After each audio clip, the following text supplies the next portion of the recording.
এই সংবাদটি নিয়ে আপনাদের সামনে দাঁড়াতে হবে, এটা আমরা কখনো ভাবিনি। আমরা এবারও আশা করছিলাম ঠিক আগের মতোই আবারও তিনি সুস্থ হয়ে উঠবেন। আমরা ভারাক্রান্ত হৃদয়ে ইতিমধ্যে আপনারা শুনেছেন ডক্টর শাহাবুদ্দিনের ঘোষণা। আজ ভোর 6টায় আমাদের গণতন্ত্রের মা, আমাদের অভিভাবক, আমাদের জাতির অভিভাবক আমাদেরকে ছেড়ে চলে গেছে। ইন্না লিল্লাহি ওয়া ইন্না ইলাইহি রাজিউন। এই শোক, এই ক্ষতি, এটা অস্বাভাবিক, অপূরণীয়। এই জাতি কোনোদিন পূরণ করতে পারবে না।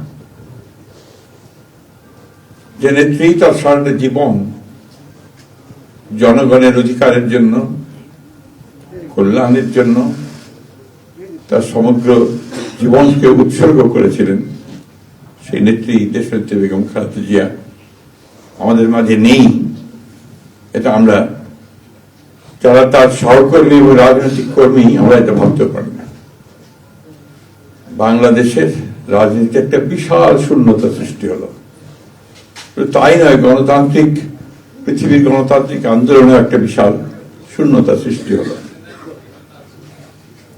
আমরা দলের পক্ষ থেকে আমাদের ভারপ্রাপ্ত চেয়ারম্যানের অনুমতিক্রমে আমরা দলের কিছু কর্মসূচি নিয়েছি।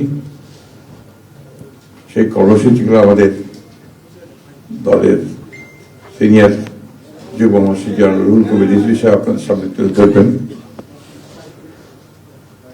সরকারের প্রধান, এই কেয়ারটেকার গভর্নমেন্টের প্রধান প্রফেসর ডক্টর মোহাম্মদ ইউনূস আমাদেরকে ফোন করেছিলেন সাথে সাথে, এবং ইতিমধ্যেই তারা সিদ্ধান্ত নিয়েছেন যে 10টার মধ্যেই তারা স্পেশাল ক্যাবিনেট মিটিং করবেন।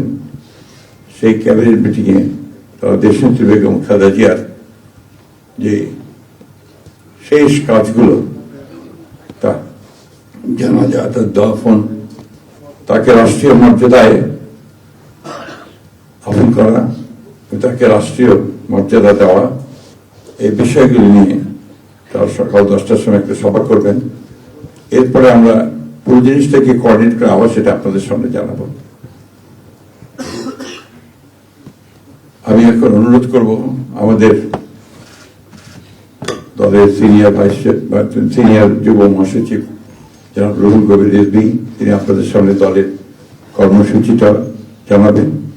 এটা হচ্ছে আপাতত এখনই নেওয়া কর্মসূচি। এরপরে আমাদের একটা স্ট্যান্ডিং কমিটি মিটিং হবে 12:30টার দিকে। সেই মিটিংয়ে আমরা আরো বিস্তারিত কর্মসূচি গ্রহণ করব, আর সরকার যে সমস্ত কর্মসূচিগুলো তার সঙ্গে কোঅর্ডিনেট আমরা করব, এবং সেই বিষয়গুলো আমরা আপনাদেরকে পরে জানাবো। ধন্যবাদ।